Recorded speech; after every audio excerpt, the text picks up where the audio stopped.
दोस्तों, क्या आपको पता है ईसा मसीह के जन्म से पहले महाभारत और रामायण काल से भी पहले भारत की पश्चिम भूमि पर कुछ लोग रहते थे जिनके अपने शहर विकसित और व्यवस्थित थे। उन लोगों का अन्य समकालीन सभ्यताओं के लोगों के साथ व्यापार होता था। जी हाँ, हम बात कर रहे हैं सिंधु घाटी सभ्यता के बारे में। उनके विकसित शहर इस समय यात्रा में कहाँ गायब हो गए? ऐसी कौन सी घटना उनके साथ घटी? इन सभी रहस्यों की जानकारी के लिए देखिए इस वीडियो को।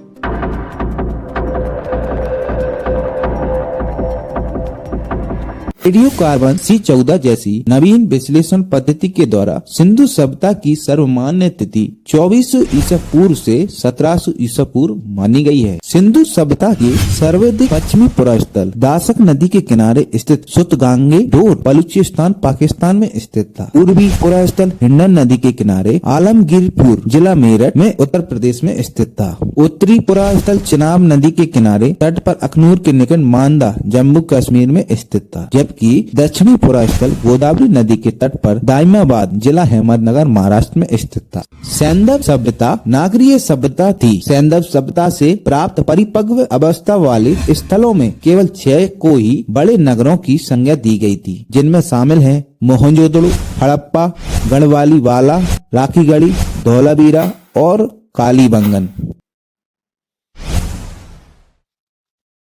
जब पंजाब में पहली बार रेलवे लाइन बिछाई जा रही थी तो इस काम में जुटे इंजीनियरों को अचानक हड़प्पा पुरास्थल मिला जो आधुनिक पाकिस्तान में है। उन्होंने सोचा कि यह एक ऐसा खंडर है जहां से अच्छी ईंटें मिलेंगी। यह सोचकर वे हड़प्पा के खंडरों से हजारों ईंटें उखाड़ ले गए, जिससे उन्होंने रेलवे लाइन बिछाई। इस कृत्य से उन्होंने सिंधु घाटी सभ्यता के कई पुरातन संरचनाओं को नष्ट कर दिया। सिंधु सभ्यता की खोज 1921 में राय बहादुर दयाराम साहनी ने की और सर जॉन मार्शल भारतीय पुरातत्व सर्वेक्षण विभाग के तत्कालीन महानिदेशक ने 1924 ई में सिंधु घाटी सभ्यता नामक एक उन्नत नगरीय सभ्यता पाए जाने की विधिवत घोषणा की। नगर योजना और संरचनाएं। सिंधु घाटी की नगर योजना और संरचनाएं कैसी थी? इस सभ्यता के नगर 2 भागों में बटे होते थे, पूर्वी भाग और पश्चिमी भाग। पश्चिमी भाग मिट्टी की कच्ची ईंटों से बने चबूतरे पर बना होता था। पूर्वी भाग में सामान्य लोगों के घर बने होते थे, जिसे हम बस्ती कहते थे। पश्चिम भाग में बड़े बड़े सामूहिक भवन बने होते थे, शायद यहाँ पर शासक वर्ग रहता था। जबकि पूर्वी बस्ती वाले भाग में सामान्यतः लोग रहते थे, जिनमें शामिल है मजदूर, व्यापारी, शिल्पकार और आदि। इन नगरों के दोनों भाग बड़ी दीवारों से घिरे रहते थे। यह दीवार नगर के लोगों को हिंसक जानवरों और नदी में आने वाली बाढ़ से सुरक्षित रखती थी। नगर में भवनों का निर्माण बड़ी सुनियोजित योजना से किया जाता था। भवनों का निर्माण ग्रिड जाल पद्धति में किया जाता था, इसलिए नगर की सभी सड़कें 90 डिग्री कोण पर एक दूसरे को काटती थीं और जो घरों के दरवाजे थे वो मुख्य सड़क की ओर नहीं खुलते थे, बल्कि विपरीत दिशा में खुलते थे। इस सभ्यता के नगरों में सुविकसित जल निकासी प्रणाली पाई गई है। घरों से निकला अपशिष्ट जल एक हॉल में इकट्ठा होता था, जहां पर मोटा कचरा साफ किया जा सकता था। इस हॉल के अपशिष्ट जल नालियों से होते हुए सड़क के साथ बाली मेन नली में मिल जाती थी। इस मेन नली पर कुछ दूरी पर मेन होल बने होते थे, जिनको समय समय पर साफ किया जा सकता था। इन नालियों के माध्यम से अपशिष्ट जल शहर से बाहर छोड़ दिया जाता था। इन नालियों पर जिप्सम की परत चढ़ी होती थी, जिससे पानी लीक न हो। ये नालियां ईंट या सिल्लियों से ढकी होती थीं। इन नालियों को इस प्रकार बनाया जाता था कि पानी की ढरक बनी रहे। इस प्रकार जल ऊपर से नीचे बहता था। आवासीय बस्ती में बने भवनों में आंगन के चारों तरफ कमरे बने होते थे। मुख्य गेट से सीधे आंगन को नहीं देखा जा सकता था, जो लोगों की प्राइवेसी को ध्यान में रखकर बनाए जाते थे। आंगन में अनाज पीसना, कटाई, बुनाई और सामान्य काम किए जाते थे। सामान्यतः घरों का एक कमरा बाहरी नाली से जुड़ा होता था और बाहरी कमरे में एक कुआं बना होता था। यात्रीगण उस कमरे में आकर स्वयं जलपान कर सकते थे, जबकि दुर्ग में बड़े भवन बने होते थे, जिनमें सामुदायिक अनुष्ठान किए जाते थे।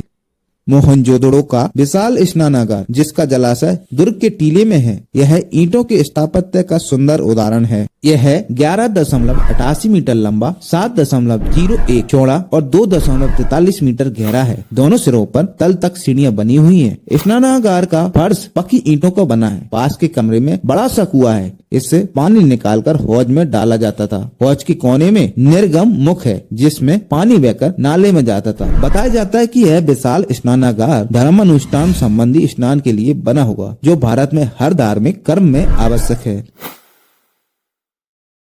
उस समय कोठार भी मौजूद थे, अनाज रखने वाले। मोहनजोदड़ो की सबसे बड़ी इमारत है अनाज रखने का कोठार, जो 45.71 मीटर लंबा और 15.30 मीटर चौड़ा है। दूसरी ओर हड़प्पा शहर में 6 कोठार मिले हैं, जो ईंटों के बने चबूत पर 2 पातों में खड़े हैं। प्रत्येक कोठार 15.23 मीटर लंबा और 6.9 मीटर चौड़ा है और नदी के किनारे से कुछ 1 मीटर की दूरी पर है। इन 12 इकाइयों का संपूर्ण तल क्षेत्र 838.1025 वर्ग मीटर होता है, जो लगभग उतना ही होता है जितना मोहनजोदड़ो का होता है। हड़प्पा संस्कृति के नगरों में पक्की ईंटों का इस्तेमाल विशेष बात है। मिस्र के समकालीन भवनों में धूप में सुखाई गई ईंटें प्रयोग में लाई गई हैं। समकालीन मेसोपोटामिया में पक्की ईंटों का प्रयोग मिला तो है, पर हड़प्पा संस्कृति के नगरों में ऐसी ईंटों का प्रयोग बहुत ही बड़े पैमाने पर हुआ है। इतनी बड़ी सभ्यता जिसमें रहने वाले लोगों को भोजन कौन उपलब्ध कराता था? इस सभ्यता के बड़े बड़े नगरों में रहने वाले लोगों को भोजन के लिए अनाज आसपास के बसे गाँवों के किसान उपलब्ध कराते थे। इन नगरों के आसपास कई गांव बसे हुए थे, जिनमें रहने वाले किसान और पशुपालक भोजन की आवश्यक वस्तुएं उपलब्ध कराते थे। वर्तमान समय में सिंधु प्रदेश में 15 सेंटीमीटर से कम वर्षा होती है, लेकिन ईसा पूर्व 4वीं सदी में सिकंदर का एक इतिहासकार बता गया है कि सिंध इस देश के उपजाऊ भागों में गिना जाता था। पूर्व काल में सिंधु प्रदेश में प्राकृतिक वनस्पति संपदा अधिक थी, जिसके कारण यहाँ अधिक वर्षा होती थी। सिंधु नदी में हर साल बाढ़ आती थी। सिंधु सभ्यता के लोग बाढ़ उतर जाने पर नवंबर के महीने में बाढ़ वाले मैदान में बीज बो देते थे और अप्रैल के महीने में गेहूं और जौ की अपनी फसल काट लेते थे। यह फसल का बचा अधिशेष नगरों में रहने वाले लोगों का भरण पोषण करने के लिए पर्याप्त था। यह अनाज नगरों में कोठारों रखा जाता था और एक बात, मेसोपोटामिया के नगरों में मजदूरी के रूप में मजदूरों को जौ दिया जाता था। सिंधु सभ्यता के लोग कपड़े तैयार करने के लिए कपास का उपयोग करते थे। अन्य अनाजों में सिंधु सभ्यता के लोग गेहूं, जौ, राई, मटर को पैदा करते थे। सिंधु सभ्यता के ग्रामीण लोग कृषि के साथ पशुपालन भी करते थे। वे बैल, गाय, भैंस, बकरी, भेड़ पालते थे। उन्हें कुबड़ वाला सांड विशेष प्रिय था। कुत्ते शुरू से ही पालतू जानवरों में थे। बिल्ली भी पाली जाती थी। वे गधे और ऊंट भी रखते थे, शायद इन पर बोझा ढोते थे। घोड़े के अस्तित्व इन क्षेत्रों में नहीं था। हड़प्पाई लोगों को हाथी का ज्ञान था। वे गैंडे से भी परिचित थे। मेसोपोटामिया के समकालीन सुमेर के नगरों के लोग भी इन्हीं लोगों की तरह अनाज पैदा करते थे और उनके पालतू पशु भी प्राय वही थे जो इनके थे।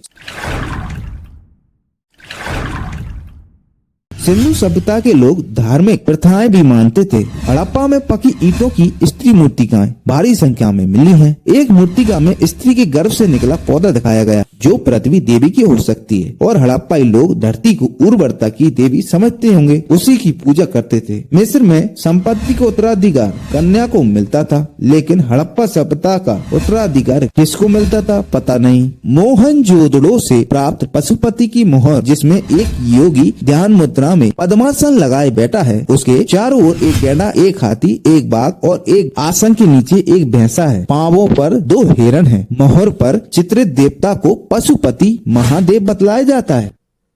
सिंधु क्षेत्र के लोग वृक्ष पूजा भी करते थे। एक मोहर पर पीपल की डालों के बीच विराजमान देवता चित्रित है। इस वृक्ष की पूजा आज तक जारी है। हड़प्पा काल में पशु पूजा भी की जाती थी। कई मोहरों पर पशु अंकित पाए गए हैं। इनमें सबसे महत्व का एक सींग वाला जानवर यूनिकॉर्न सबसे पवित्र समझा जाता था और पूजनीय समझा जाता था।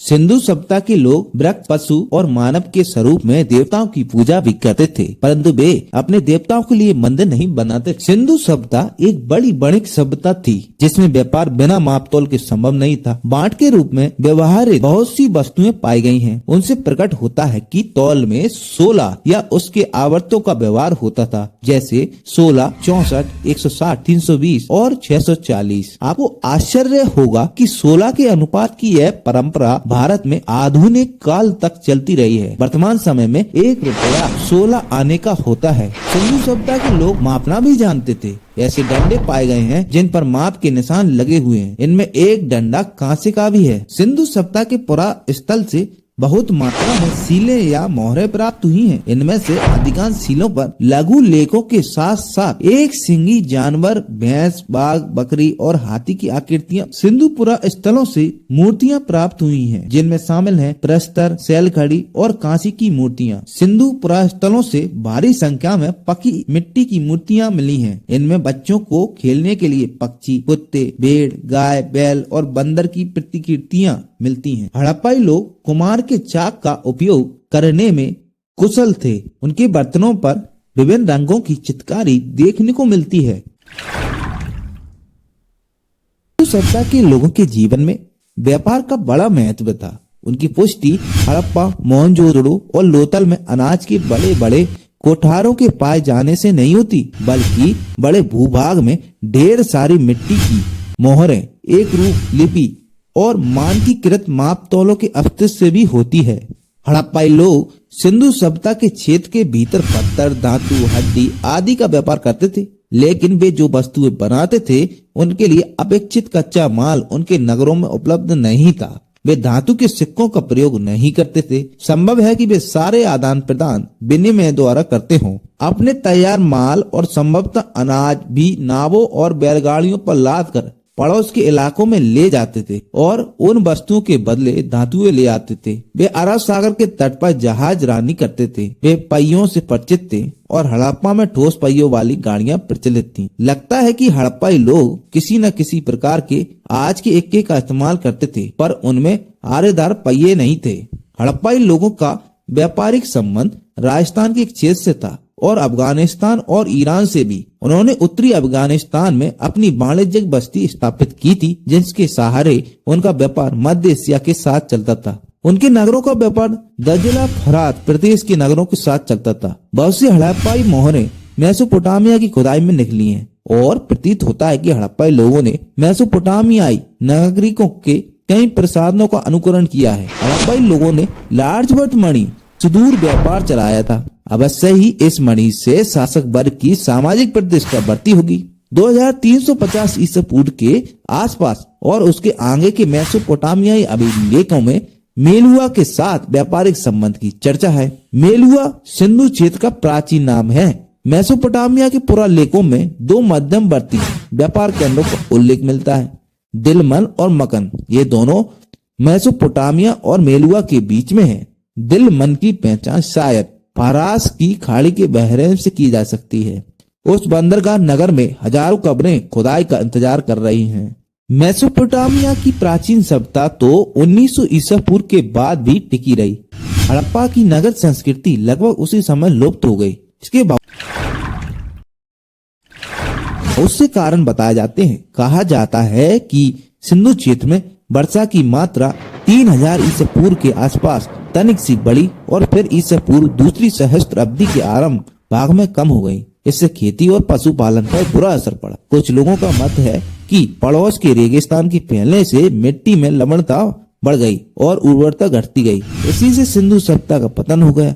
दूसरा मत यह है कि जमीन धंस गई और ऊपर उठ गई, जिससे इसमें बाढ़ का पानी जमा हो गया।